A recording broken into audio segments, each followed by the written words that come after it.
The victim mindset is probably one of the most detrimental mindsets you can ever have. And this becomes increasingly difficult when you become so invested in your space as a victim of life's experiences or experiences at the hands of those who are brutes in your life or oppressors in your life, that you give up one of the most important things ever, which is your agency.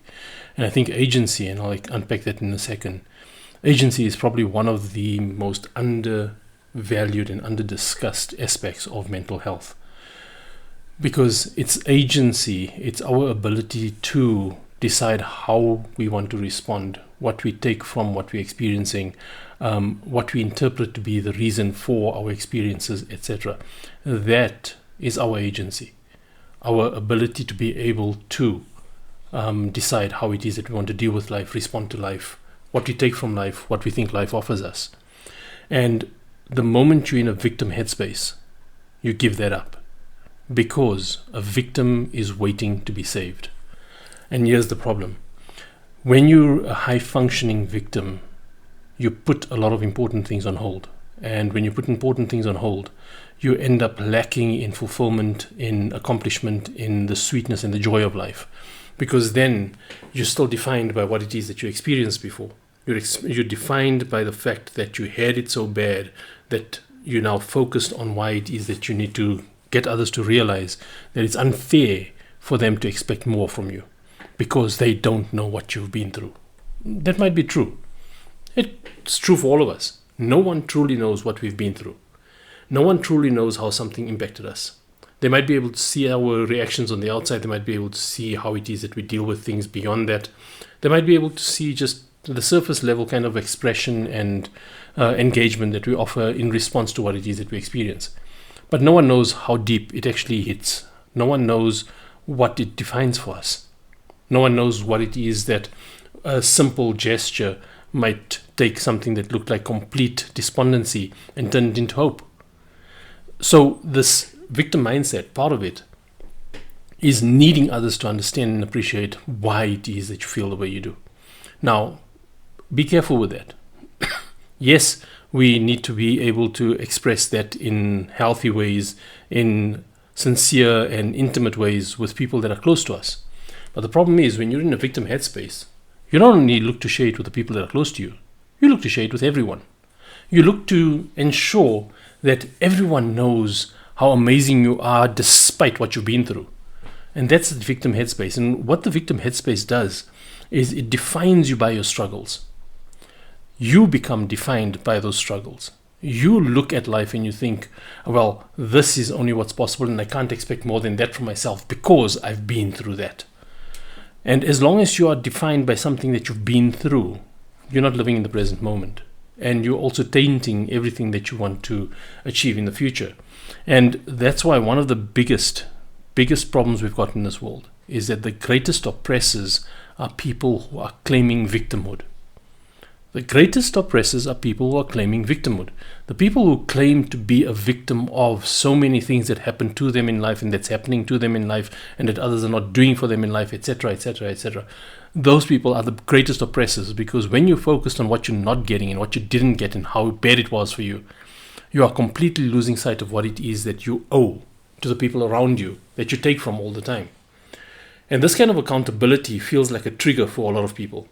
And those triggers and those words like triggers and toxicity and toxic people, it's so abused and so stigmatized and so loaded that just the very thought of it gets us emotionally provoked.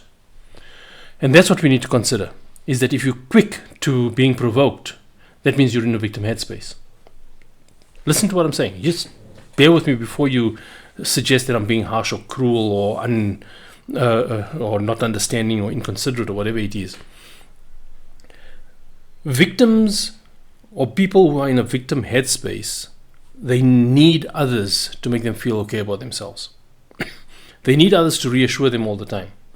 Now, if you've been through a fresh experience and that experience has had a debilitating impact on your view of life, on your sense of security, your sense of safety, your sense of self, yes, you will need a support structure to help you get through that. My point about victimhood is when that is no longer prevalent in your life, when you're out of the circumstance that was once abusive or once unsafe for you, when you're out of that space, if you're still preempting how you may get back into that space, you're still defined by that experience, even though there's currently in your present space nothing that gives you reason to believe that you are at risk. That's the victim mindset. It causes us to fixate so much on our insecurities and about the things that are out of our control that we then become control freaks. And then people think control is what gives us power because we feel weak. No, we don't feel weak when we're in a victim headspace. We feel vulnerable, and there's a difference. If I feel vulnerable, but I don't believe I'm weak, I'll face the vulnerability and I'll navigate it to get beyond it. But if I feel vulnerable and I believe I'm weak, then I get into a fear space. Then I'm stricken with fear. I'm overcome with fear to the point where I need others to step in to protect me, to help me, to uplift me, to console me, to constantly remind me about how it is that there is something worth living for, etc., etc., etc. And I'm not making light of this. I'm not for 1 second suggesting that someone who is in a victim headspace isn't having a genuine struggle. But you don't help them by reassuring them of their victimness, of their victimhood, of that victim headspace that they're in.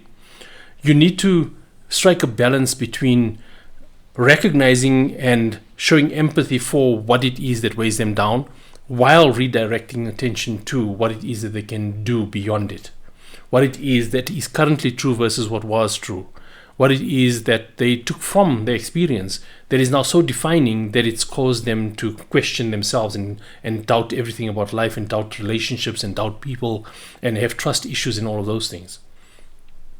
And that's why I come back to agency. If we don't reclaim our agency that we lost in a difficult experience, in a difficult relationship, in whatever it was that life threw at us, if we don't reclaim that agency, we'll go through life expecting others to create space for us.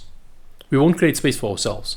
We won't claim our space, our standing, or position on something.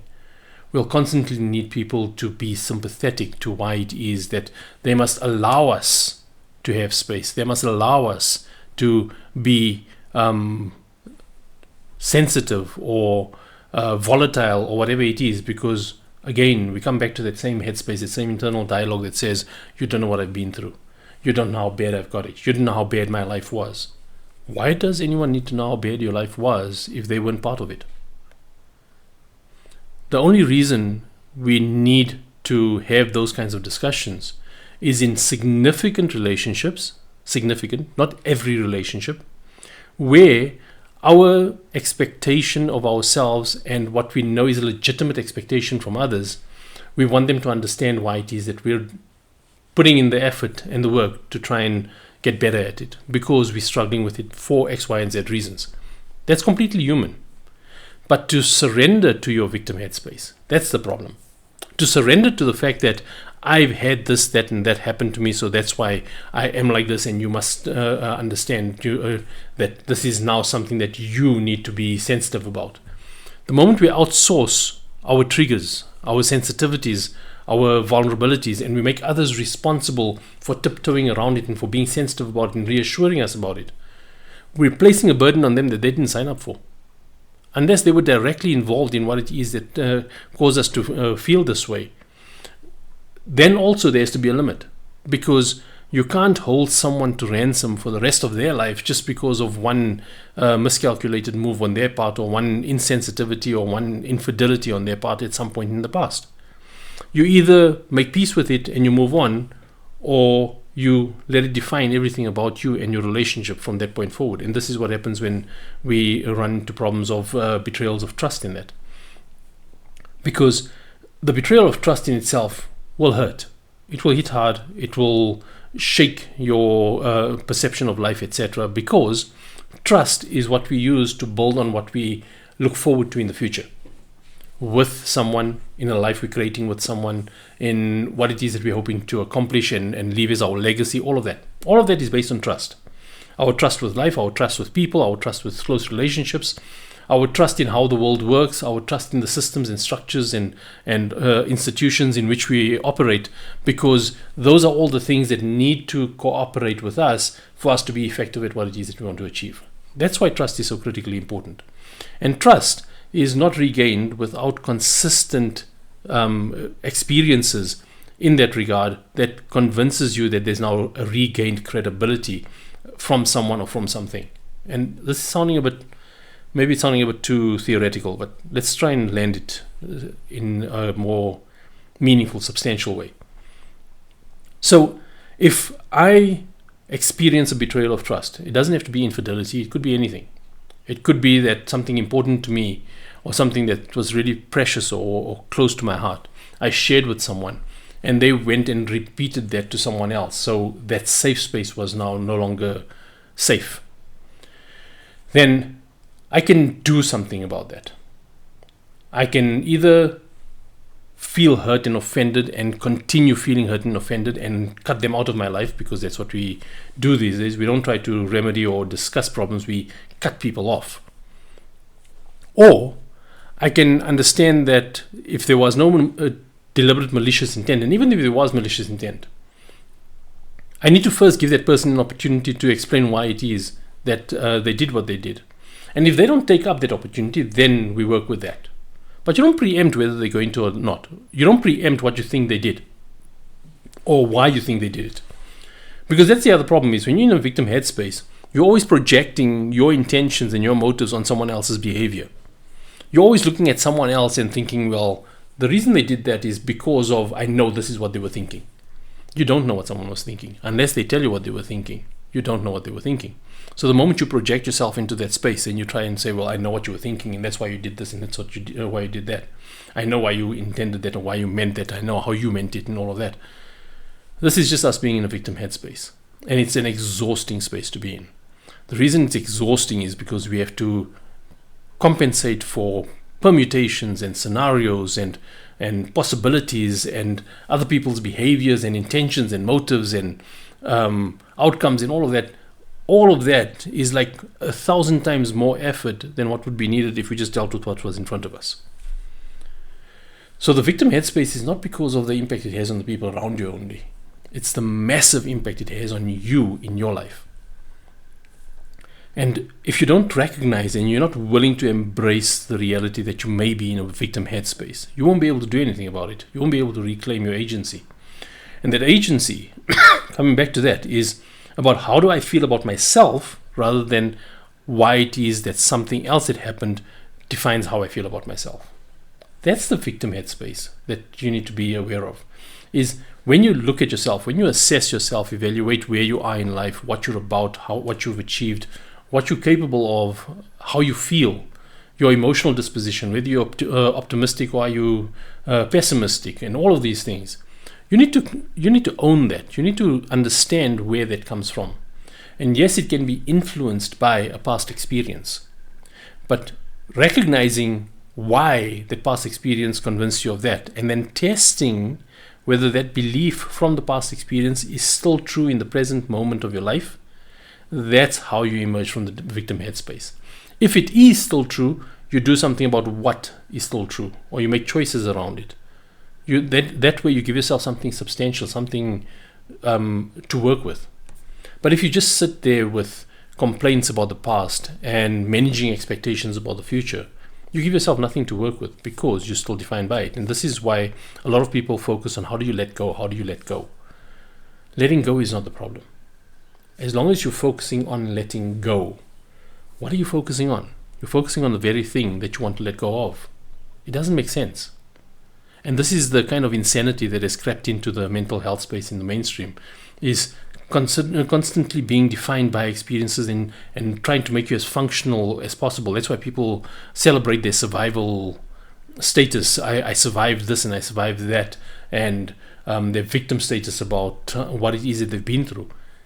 None of that matters. Once the moment is past, that experience, the only thing that matters from it is what you've taken from it, what you've learned from it, how it's informed your insights and understanding about how it is that you might have predisposed yourself to it, or how it is that you had no reason in the past to see the warning signs, but now you do.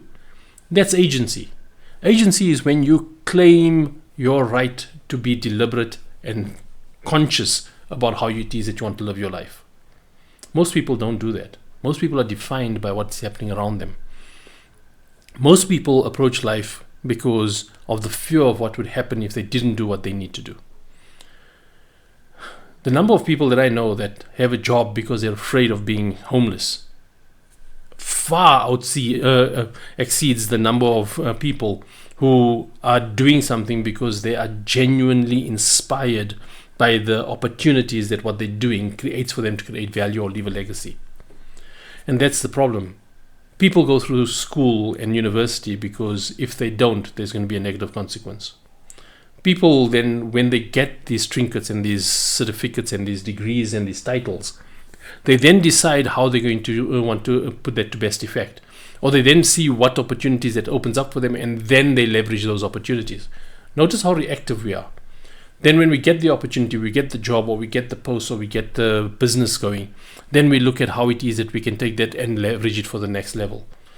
Most people go through life this way, and it's one way of dealing with life, but it's not the most fulfilling because you're constantly in reaction mode. You're either a master or you're a victim. All right? You're either in a victim headspace or you're in a masterful headspace. And masterful headspace is not a cocky, arrogant, misplaced confidence kind of headspace. It's about recognizing what it is that's within your control so that you can do something about that. And whatever's out of your control, you emphasize your observations and your learnings about it so that you can be more effective at influencing the outcomes. And that's how it is that you don't surrender to being a victim of life. So the victim mindset would set in early in life. Sometimes it sets in later in life as well, because I often get people who come to me and say, well, I used to be such a confident person, but after this relationship, I just don't know who I am anymore. And my question then is always, well, what would cause a confident person, someone who has a healthy self-worth, to be destroyed or to be completely disrupted by a bad relationship? And there's only one simple answer that comes through for that. It's because we place people on pedestals without them knowing it, without us even realizing it. So when we place someone on a pedestal, all the things that we get from them, the positive, the negative, the when they ignore us and treat us as if we are not important to them, all of those things that we receive comes from where we place them, not from where they are. And when it comes from where we place them and we don't realize this, we'll be beating ourselves up for not being able to be enough or get through to someone of that standing. Because in our mind, they have that stature. But in their mind, they've got their demons. So they're also struggling with their own insecurities and sensitivities and demons from the past and all of that. But we don't see that because we're not looking for that. We're looking for whether or not they're going to appreciate our effort towards them. And that's what the victim headspace does. It loses sight of the human in someone else because we're not even seeing the human in ourselves. So when you put someone on a pedestal like that, and you had a healthy self-esteem when you did this because you were misdirected in believing that, okay, you're all of this now, so you want to aspire to be with someone of that stature. So you put someone on a pedestal, and then you conduct yourself in that relationship as if you're working with them, but you don't realize that what you're expecting from them, what expectations you raise, you don't realize that how you conduct yourself could very easily provoke their demons. And then they become obstinate, and they become uncooperative, and they become malicious, and they become vengeful, and they become bitter, and they become petty.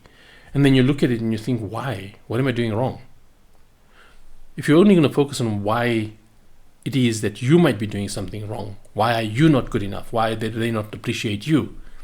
You're not looking to see why it is that they might be behaving badly without meaning to. It's an instinctive reaction to their fears and their demons. And that's, again, another consequence of the victim headspace. Society focuses very much so on creating high-functioning victims these days, because a victim complies and conforms. Society, an unhealthy society like the one we've got, that's what they thrive on. They thrive on that compliance and conformance. And what that does is it makes you inflexible and it lacks adaptability to the changing times. And that's why we lose generations from the traditional cultures and traditions that are supposedly supposed to be celebrated and honored and revered. The next generations start losing any of that reverence for it because they don't experience the value of it anymore. It's just a matter of comply or else. It's a consequence-based approach to life. And that's what the victim headspace does again. It makes us focus on consequences, the avoidance of consequences or the imposition of consequences. It doesn't allow us to focus on the value we want to create. So if we want to create value and we get something wrong, and we realize that something we got wrong was because of something we had a blind spot about, we didn't know what we didn't know, then because we focused on creating value, you'll retry while incorporating the learnings from that last failed attempt so that you can get it right, because the value of what you want to create is more important than what it is that you got wrong.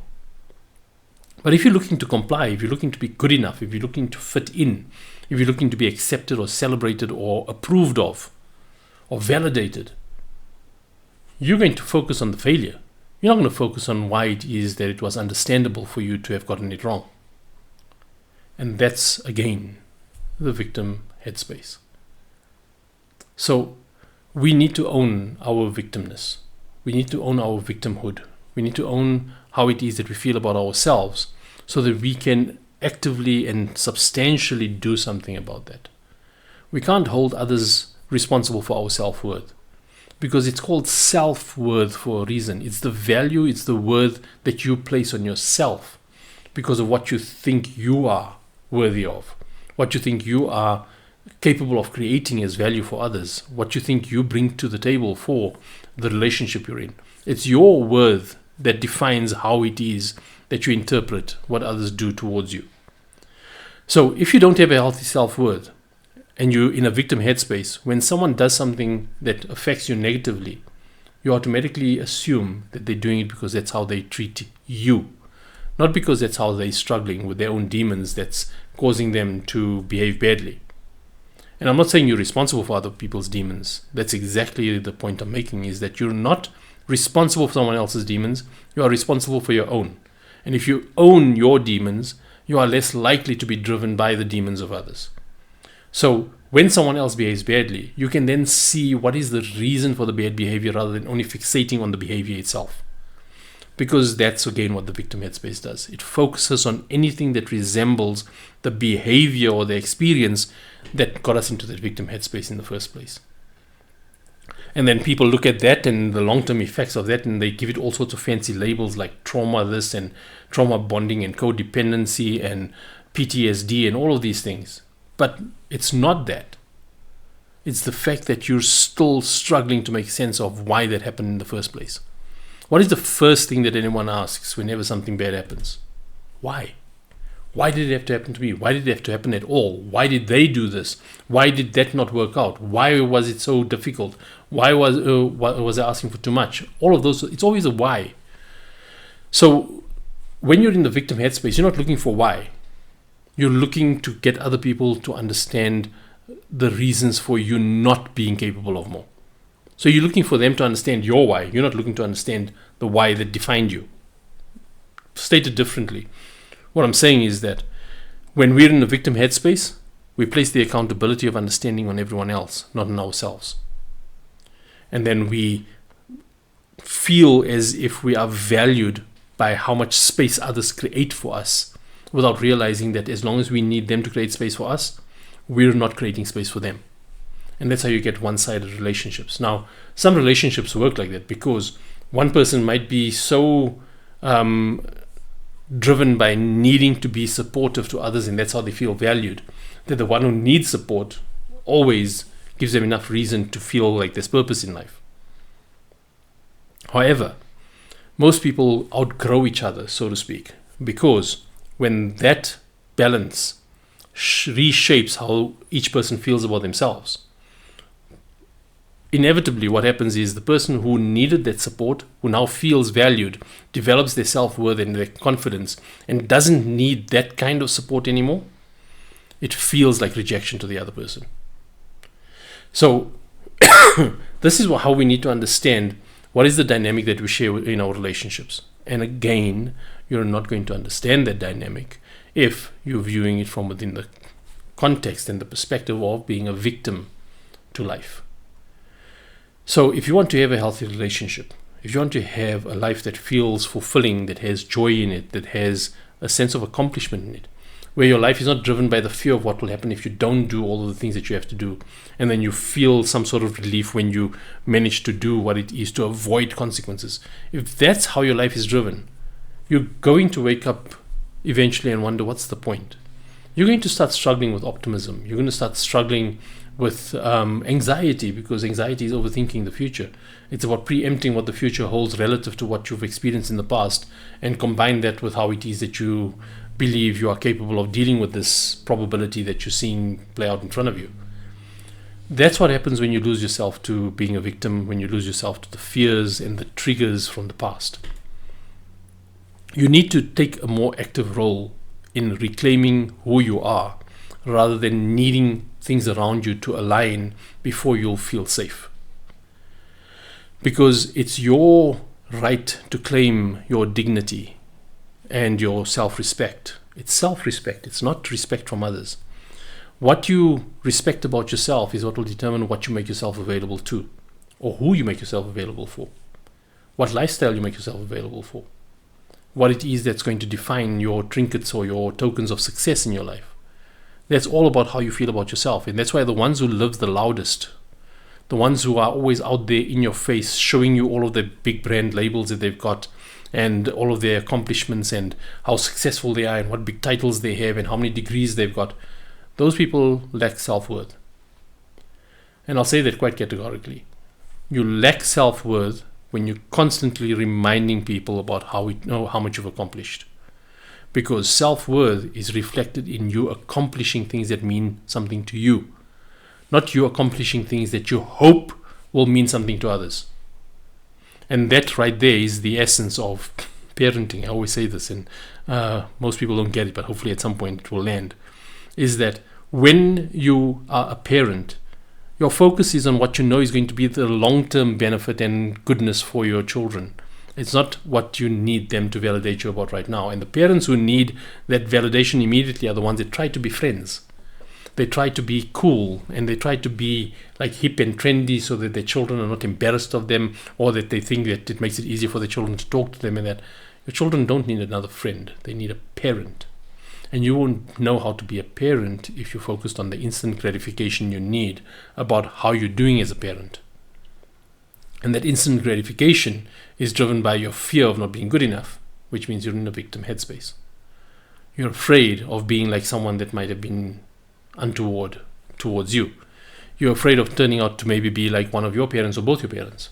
And that's another problem as well. When you're in a victim headspace and you look at your parents and you think, yeah, they didn't do right by me, and they didn't do this, and they didn't do that, and they treated me like this or like that. Whether your claims are valid or not, beside the point.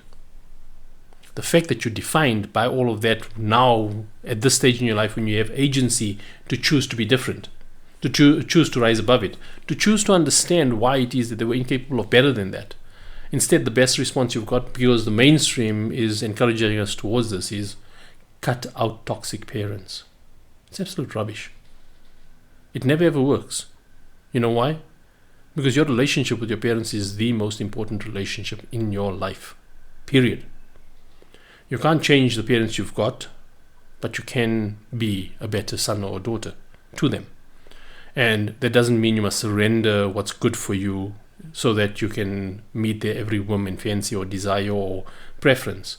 It's about being able to have healthy discussions with them about why it is that you can't, or why it is that you won't. And if you can't have those discussions because they are still too caught up in their own victim headspace, and that's a good example of what a victimhood does, is parents who are still stuck in the victim headspace about their life, they impose that victimhood on their children. And then they try to protect their children from their fears. They want to give their children what they didn't have. And all that does is it prevents their children from having a healthy grounding about how life works. So you don't go through life trying to protect others from your fears.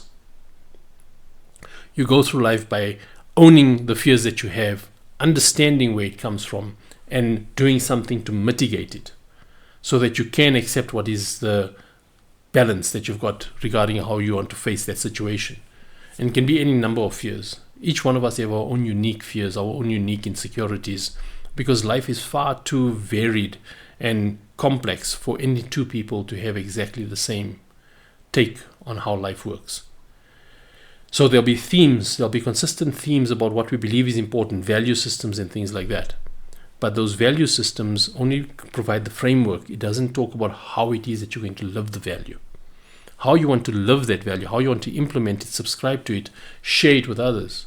That's what makes us unique. And if you need your version, your take on that to be prevalent over and above anyone else's because you think you've got it down, then you're in the victim headspace again, and you're not recognizing how it is that you're shutting other people out in a space that they have a legitimate right to have and have input on. So if there's one thing that I think we need to get more emphasis on, is how to kill the victim mindset. If you can kill the victim mindset and you start just owning things, be real about it, be more substantial about what it is that you're doing with your life rather than what you have to do with your life. It's about what you want to achieve, not what you have to achieve. Then you'll be able to tell the difference between the stepping stones towards achieving it, the degrees and the qualifications and access to the right networks and things like that. That's all a means to an end then. It doesn't become the end in itself. And then you don't become defined by where you are in the corporate ladder. You don't become defined by how society perceives you. You don't worry about what other people think before you do something. You more focused then instead on how is it that you're going to deliver something in a way that gets other people to connect with the value that you see in it. Life takes on a whole different perspective when you approach it that way, because then you're not driven by needing support and needing validation and needing people to create space for you. You create it for yourself. So if you're struggling with agency, the best advice I can give you is to own your triggers, own your insecurities, and start understanding with meaning why it is that some of the most horrid experiences you've had, why it is that those experiences relative to the context of that moment, why those experiences could not have been avoided. Because there's a good reason why things play out. We always say that that everything happens for a reason. Everything happens for a reason because there is reason in everything. And that's not just a play on words.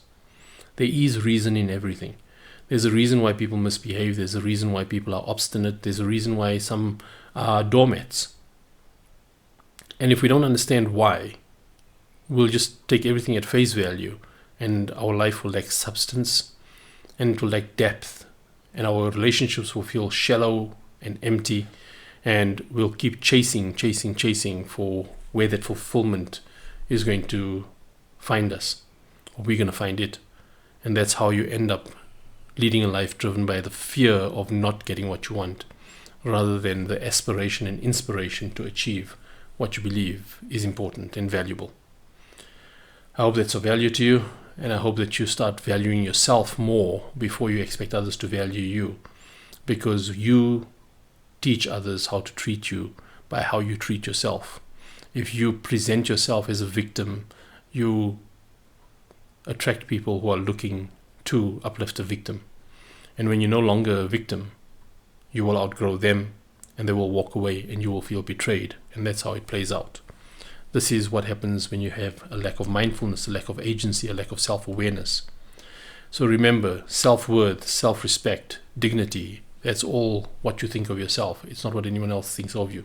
It's not how society treats you. It's not how someone feels about what you do and how you carry yourself. It's about how you feel about yourself. And the moment you start claiming that, the moment you start owning how you feel about yourself, that's when you'll see things change in your life. Because then others around you won't feel that burden of expectation about how it is that they need to always restrain themselves or shrink themselves to be less threatening to you or less overwhelming to you, or whatever it is that you're having difficulty with in their presence. And that's how you see relationships automatically go to a lighter state of joy and fulfillment and spontaneity, because you don't feel as if you have to suppress who you are just so that you can create space for your partner, and vice versa. So please kill the victim in you and start owning your space, reclaim your agency. And when you reclaim your agency, you'll have a lot more to work with and how to make life work and how to figure out life than believing that you're a victim of all of the people that have done you in over the years. Take care.